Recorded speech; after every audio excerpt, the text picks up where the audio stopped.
Assalamualaikum warahmatullahi wabarakatuh. Berjumpa lagi dengan saya di channel pembelajaran bahasa Indonesia. Pada kesempatan kali ini kita akan membahas latihan soal TKA Bahasa Indonesia Wajib, yaitu soal yang diambil dari simulasi dari Kementerian Pendidikan Dasar dan Menengah. Tapi sebelum itu, silakan kalian aktifkan dulu lonceng notifikasi, kemudian jangan lupa like dan subscribe. Seperti biasa, saya membuka dua jendela di sini. Jendela sebelah kiri untuk soalnya dan untuk teksnya, dan jendela sebelah kanan di sini untuk soalnya. Baiklah, kita mulai dari soal nomor 1. Untuk soalnya di sini makna istilah mobilisasi pada paragraf kedua teks tersebut. Nah, ketika kita ditanya mengenai makna istilah sebuah kata, kita harus tahu dulu makna dari kata tersebut. Yang di sini yang ditanyakan pada paragraf kedua. Paragraf kedua ini ya. Dan di sini sudah saya beri warna lain untuk kata yang dimaksud di situ. Kata yang dimaksud di sini adalah mobilisasi. Makna dari mobilisasi sendiri itu adalah pengerahan dan penggunaan sumber daya, misalnya sumber daya manusia, sarana, dan prasarana secara serentak. Kita lihat teksnya di paragraf kedua. Dibutuhkan tindakan skala besar untuk berpindah dari kecenderungan tersebut mengingat banyak pihak yang terlibat dalam bidang pekerjaan ini. Masyarakat sektor swasta dan masyarakat sipil perlu mobilisasi untuk menangkap peluang ekonomi lain di luar dari pengelolaan plastik.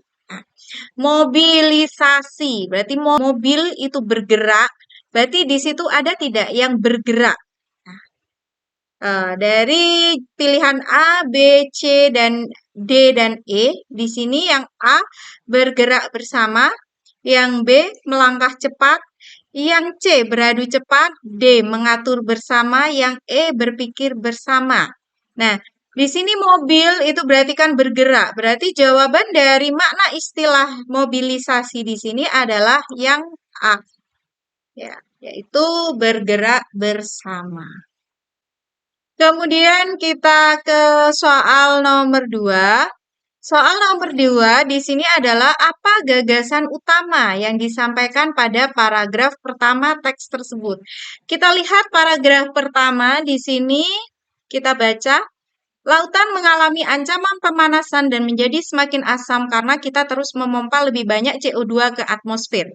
Selain itu, lautan juga menghadapi ancaman lain dari manusia, yakni penggunaan plastik. Kehidupan modern saat ini didominasi oleh kemasan makanan berbahan plastik yang diolah dengan teknologi tinggi dan digunakan setiap hari oleh masyarakat. Dalam sebuah laporan telah disebutkan bahwa pada tahun 2050, sampah plastik di laut akan lebih banyak daripada jumlah ikan apabila kecenderungan ini terus berlanjut. Hal tersebut merupakan sebuah ancaman besar. Nah, gagasan utama berarti ide pokok dari suatu paragraf, isi dari suatu paragraf. Nah, isi dari suatu paragraf di sini, dari paragraf pertama ini, kita lihat ya pilihan yang A, ancaman plastik terhadap lautan, yang B, efek dari pemanasan laut. Apakah ada efeknya di sini? Apakah ada pernyataan yang menjelaskan tentang efek? Tidak ya, tidak ada. Kemudian kadar tingkat keasaman laut juga tidak ada. Kemudian pemompaan CO2 ke atmosfer. Ya, di sini di kalimat pertama itu memang ada pernyataan yang menjelaskan bahwa eh, kita terus memompa lebih banyak CO2 ke atmosfer. Tapi di sini tidak dijelaskan prosesnya seperti apa. Berarti yang D ini bukan jawabannya. Kalau yang E, ancaman bagi negara berkembang. Di sini tidak dijelaskan ya. Tidak ada pernyataan yang menjelaskan tentang negara berkembang.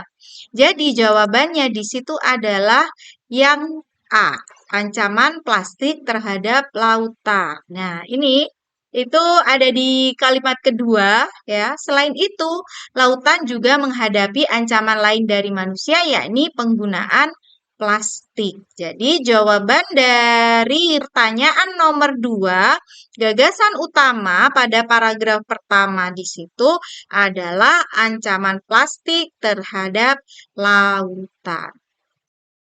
Kemudian pertanyaan nomor 3 di sini adalah mengapa lautan menghadapi ancaman pada 2050? Kita lihat di sini di kalimat kedua dari akhir pada paragraf pertama. Dalam sebuah laporan telah disebutkan bahwa pada tahun 2050 sampah plastik di laut akan lebih banyak daripada jumlah ikan. Apabila kecenderungan ini terus berlanjut, hal tersebut merupakan sebuah ancaman besar. Nah, kita lihat yang pertama.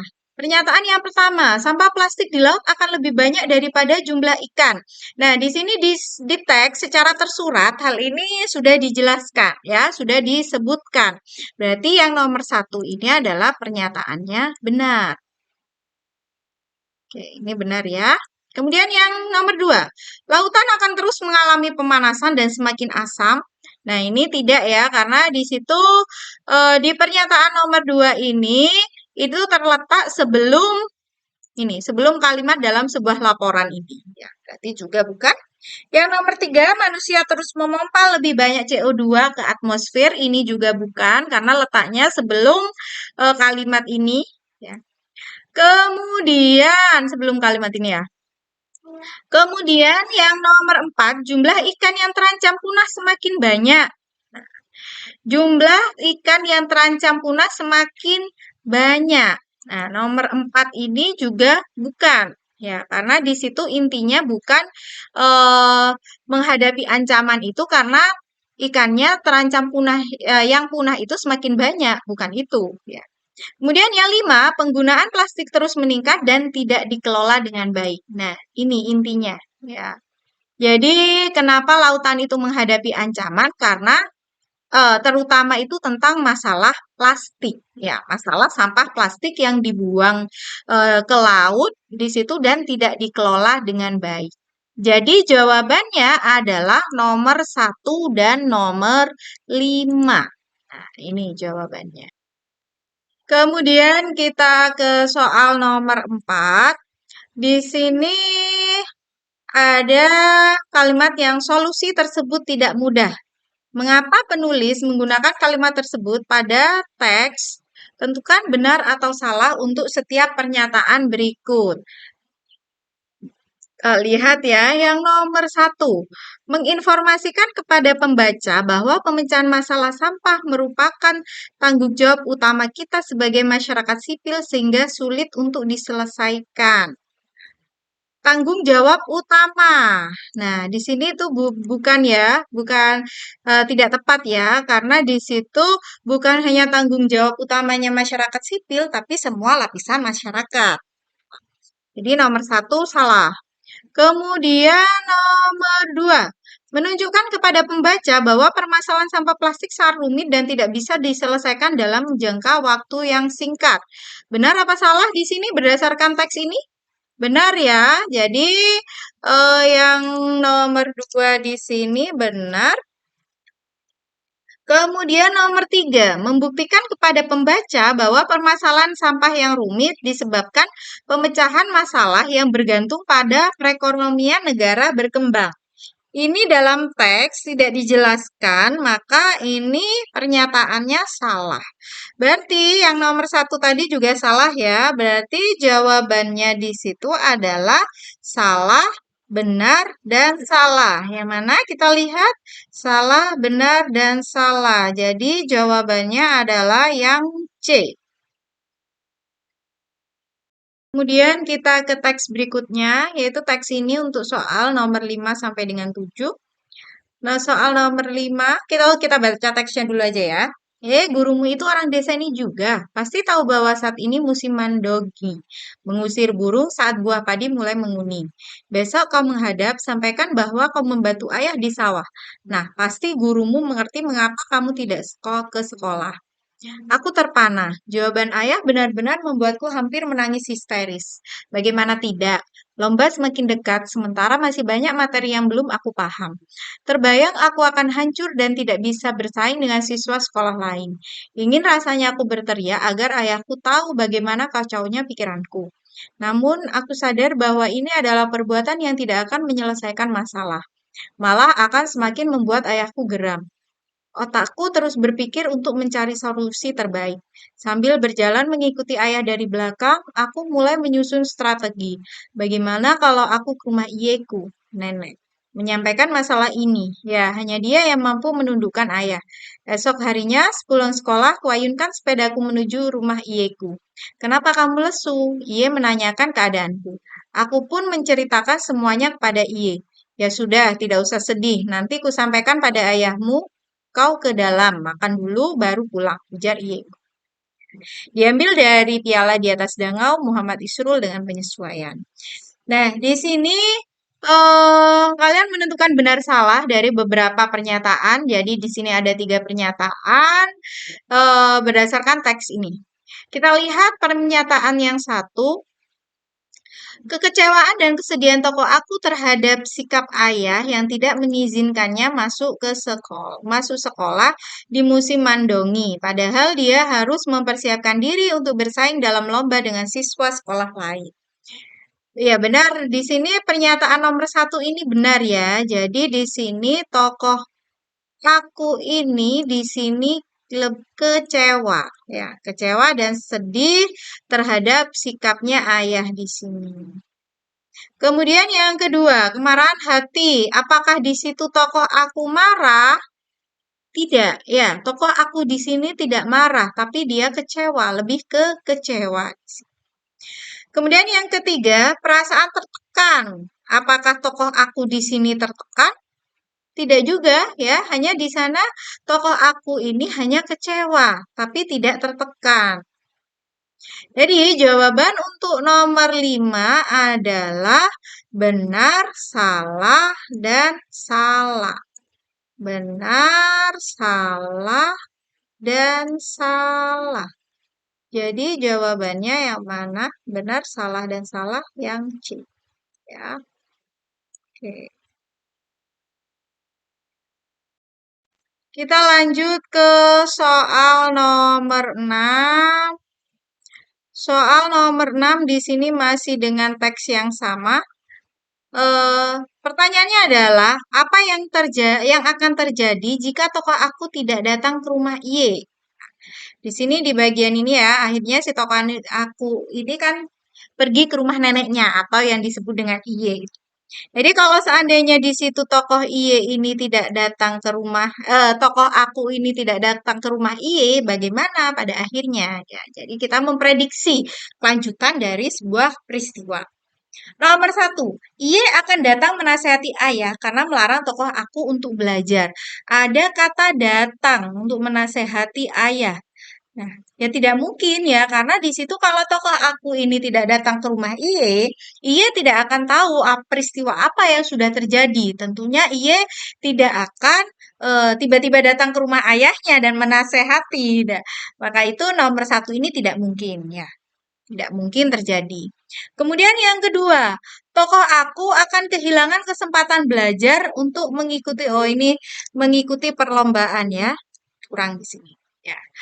Jadi tokoh aku akan kehilangan kesempatan. Ada kata kehilangan kesempatan. Ya, benar ya. Jadi jika tokoh aku ini tidak datang ke rumah neneknya, tentunya dia akan mengikuti apa yang dikatakan ayahnya. Maka dia akan kehilangan kesempatan belajar. Jadi yang nomor 2 ini tepat ya. Kemudian nomor 3, ayah akan tetap melarang tokoh aku untuk belajar dan mengikuti lomba. Ayah akan tetap melarang tokoh aku untuk belajar dan mengikuti lomba. Nomor 3 ini belum tentu juga ya. Siapa tahu nanti ayahnya itu eh, tiba-tiba saja nanti berubah pikiran. Nah, jadi yang nomor 3 ini juga tidak bisa diprediksi ya. Jadi bukan apa ya? Bukan kemungkinan dari peristiwa yang selanjutnya. Kemudian yang nomor 4, permasalahan tokoh aku dan ayah akan berlarut karena tidak terselesaikan. Nah, ini yang tepat ya, karena tokoh aku ini tidak mengatakan kalau dia tidak mau kepada ayahnya, maka masalahnya itu nanti akan berlarut-larut dan tidak terselesaikan. Dan yang nomor 4, tokoh aku tidak akan bisa fokus untuk belajar dan mengikuti lomba yang diadakan sekolah. Ya bisa jadi ya, tapi ini juga belum tentu ya. Berarti di situ yang jelas, yang menjadi jawaban jika tokoh aku ini tidak datang ke rumah adalah pernyataan nomor 2 dan 4. Jadi jawabannya adalah yang D. Kemudian untuk pertanyaan nomor 7, keterkaitan nilai sosial dalam kutipan cerpen tersebut dengan kehidupan sehari-hari adalah, kita lihat yang A, masih ditemukan orang tua yang tidak mempedulikan pendidikan anaknya demi membantu pekerjaan mereka. Jadi keterkaitan nilai sosial dalam kutipan cerpen tersebut dengan kehidupan sehari-hari. Di sini kan ceritanya tokoh aku ini kan tidak boleh sekolah sama ayahnya ketika musim panen. Untuk apa nggak boleh sekolah? Di situ untuk membantu tugas ayahnya di sawah. Jadi yang paling cocok di sini yang mana? Yang A, masih ditemukan orang tua yang tidak mempedulikan pendidikan anaknya demi membantu pekerjaan mereka. Ya, ini ya. Yang kemungkinan kita simpan dulu jawabannya. Kemudian kita lihat yang B, terbenturnya cita-cita anak karena tradisi sebuah keluarga yang mengutamakan anak mampu bekerja mandiri. Ini tidak ya, karena di situ sebenarnya sang ayah di situ tidak eh, menghalangi cita-cita, tapi di situ ayahnya itu hanya minta bantuan untuk selama musim panen. Di situ aku ini kalau bisa jangan sekolah dulu, seperti itu. Kemudian yang C, asumsi bahwa bekerja lebih bermanfaat daripada sekolah. Di dalam teks di situ hal ini tidak dijelaskan ya. Tidak dijelaskan. Yang jelas di situ ayahnya itu hanya meminta bantuan kepada si aku ini. Kemudian yang D, kebiasaan anak-anak tidak sekolah di musim mandogi demi menjalankan tradisi di lingkungan keluarga mereka. Apakah hal ini menjadi tradisi? Tidak juga, ya. Kemudian yang E, orang tua mengarahkan anak-anak untuk rajin bekerja membantu mereka di sawah agar bisa melanjutkan kehidupannya kelak. Rajin bekerja membantu mereka di sawah. Ini juga tidak ya, dalam teks ini juga tidak dijelaskan hal itu. Jadi jawaban yang tepat di sini untuk nomor 7 ini adalah yang A. Ini jawabannya ya. Kemudian kita ke soal berikutnya, soal nomor 8. Nomor 8 di sini ada 2 buah teks. Teks 1 dan teks 2 ini untuk menjawab soal nomor 8 sampai 10. Kita lihat pertanyaan nomor 8 dulu ya. Tujuan penulis sesuai teks 1 adalah, kita lihat yang teks 1, rodamin B adalah zat pewarna yang tersedia di pasar untuk industri tekstil. Zat ini sering disalahgunakan sebagai zat pewarna makanan dan kosmetik di berbagai negara. Jenis makanan yang mengandung rodamin B diantaranya kerupuk, terasi, dan makanan ringan. Zat ini juga banyak ditemukan pada kembang gula, sirup, manisan, dawet, bubur, ikan asap, dan cendol. Tampilan makanan yang mengandung zat ini cenderung menarik dan terkesan menawarkan cita rasa tinggi sehingga ketika harga jualnya tidak semahal tampilannya, banyak yang tertarik untuk membeli dan mengonsumsinya. Zat ini paling berbahaya bila dikonsumsi karena menyebabkan gangguan pada fungsi hati, bahkan kanker hati. Apabila mengkonsumsi makanan yang mengandung rodamin B, dalam tubuh akan terjadi penumpukan lemak sehingga lama-kelamaan jumlahnya akan terus bertambah. Dampaknya baru akan kelihatan setelah puluhan tahun kemudian. Jika sudah masuk dalam tubuh, akan mengendap pada jaringan hati dan lemak. Tidak dapat dikeluarkan dan dalam jangka waktu lama bisa bersifat karsinogenik. Tujuan penulis sesuai teks 1 adalah yang A, menginformasikan jenis dan rasa makanan yang mengandung rodamin B. Tidak ya, di sini ada kata frasa jenis dan rasa makanan. Nah, ini tidak sesuai ya dengan isi informasi yang di teks 1 di sini. Kemudian yang B menjelaskan dampak penggunaan rodamin B pada bahan-bahan industri. Kalau bahan-bahan industri di sini kan tidak masalah ya, tidak berdampak yang signifikan dan di situ tidak dijelaskan dalam teks 1. Jadi kurang tepat untuk yang B. Dan yang C mengimbau agar masyarakat tidak menggunakan barang-barang yang mengandung rodamin B. Ada kata mengimbau, sedangkan teks ini adalah teks eksposisi. Fungsi dari teks eksposisi di situ bukan mengimbau, tapi menginformasikan. Kemudian yang D, menginformasikan dampak mengkonsumsi makanan yang mengandung rodamin B bagi tubuh. Nah, ini ya jawabannya ya. Jawaban untuk nomor 8 itu adalah yang D. Menginformasikan dampak mengkonsumsi yang mengandung makanan yang mengandung rodamin B bagi tubuh. Jadi nomor 8 jawabannya D. Kalau yang E menjelaskan gejala yang timbul, ini tidak ya, tidak dijelaskan dalam teks 1. Kemudian kita ke soal nomor 9. Pernyataan yang tepat sesuai isi kedua teks tersebut berkaitan dengan rodamin B. Kita lihat yang teks 2, ini tentang apa ya? Kita baca ya. Rodamin B berbentuk serbuk kristal berwarna hijau atau ungu kemerahan, tidak berbau, dan dalam larutan akan berwarna merah terang berpendar atau berfluoresensi. Rodamin B merupakan zat warna golongan xanthanus dyes dan digunakan pada industri tekstil dan kertas sebagai pewarna kain, kosmetika, produk pembersih mulut, dan sabun. Rodamin B memiliki berbagai nama, antara lain tetraetilrodamin, threoninin B, D, dan C, red nomor 19, food red 15, ADC rodamin B, isenrodamin, dan brilliant pink B. Rodamin B mengandung senyawa klorin dalam kurung Cl yang merupakan senyawa halogen yang berbahaya dan reaktif. Jika tertelan, senyawa ini akan berusaha mencapai kestabilan dalam tubuh dengan cara mengikat senyawa lain dalam tubuh. Mengonsumsi bahan makanan yang mengandung rodamin B dalam jangka panjang dapat terakumulasi di dalam tubuh dan dapat menyebabkan gejala pembesaran hati dan ginjal, gangguan fungsi hati, kerusakan hati, gangguan fisiologis tubuh, bahkan dapat menyebabkan timbulnya kanker hati. Jadi kalau yang teks 1 ini isinya tentang dampak mengkonsumsi rodamin B dalam waktu yang lama. Kemudian dalam teks 2 ini lebih ke apa sih rodamin B itu? Bentuknya seperti apa? Nama lainnya apa? Kemudian bahayanya jika tertelan itu apa? Itu ya kalau teks 2. Kita lihat yang A. Jadi di sini pernyataan yang tepat sesuai isi kedua teks. Berarti yang sama ya di kedua teks tersebut apa? Yang A, rodamin B sering disalahgunakan sebagai pewarna makanan karena menawarkan cita rasa yang tinggi. Dalam kedua teks itu tidak dijelaskan ya. Bukan karena rodamin B itu bercita rasa yang tinggi, tapi karena di situ warnanya ya memberikan warna yang menarik terhadap makanan. Jadi yang A bukan jawabannya.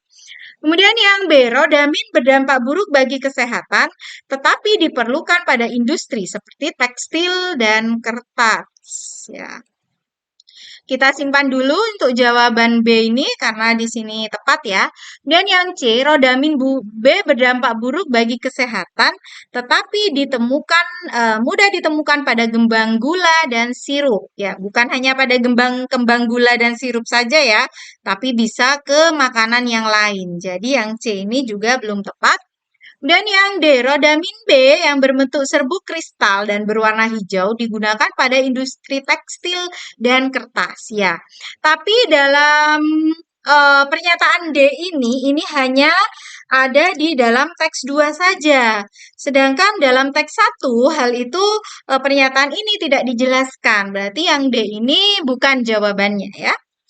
Kemudian yang pernyataan E, rodamin B berdampak buruk bagi kesehatan, meskipun dampak itu baru terlihat beberapa tahun kemudian. Ada kata beberapa tahun, sedangkan di sini dalam Ini ya, di sini zat ini mengandung apabila mengkonsumsi makanan ini ya puluhan tahun. Ya. Jadi yang ini juga kurang tepat karena hanya dijelaskan pada teks satu saja. Pada teks dua di situ juga tidak dijelaskan. Nah, jadi jawaban yang paling tepat di sini adalah yang B. Untuk soal nomor 9. Kemudian kita lihat untuk soal nomor 10. Mengapa kedua teks tersebut menyebutkan dampak kesehatan yang timbul dari konsumsi pangan yang terkontaminasi rodamin B? Ya, nomor satu, mendorong masyarakat untuk menghindari rodamin B dalam berbagai keperluan. Ada kata berbagai keperluan.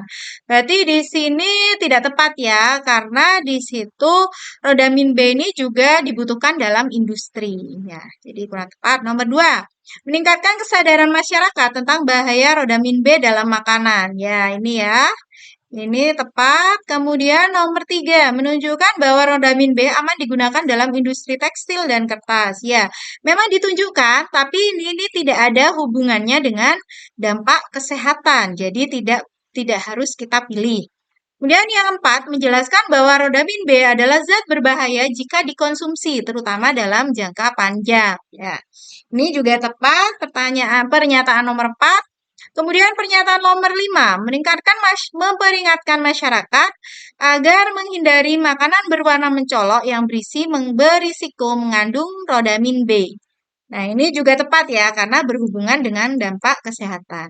Ya, nomor 3, ini sebenarnya juga benar, ada dalam teks, tapi tidak ada hubungannya dengan dampak kesehatan. Jadi, yang tepat di situ, jawaban yang tepat adalah ini, nomor 2, 4, dan 5. Sudah 10 soal kita bahas untuk hari ini, untuk video kali ini.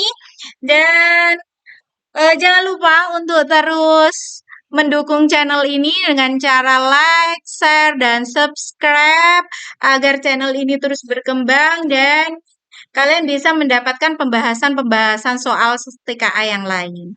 Dan semangat terus untuk kalian para pejuang TKA. Dan jangan lupa berdoa. Terima kasih. Kurang lebihnya mohon maaf. Assalamualaikum warahmatullahi wabarakatuh.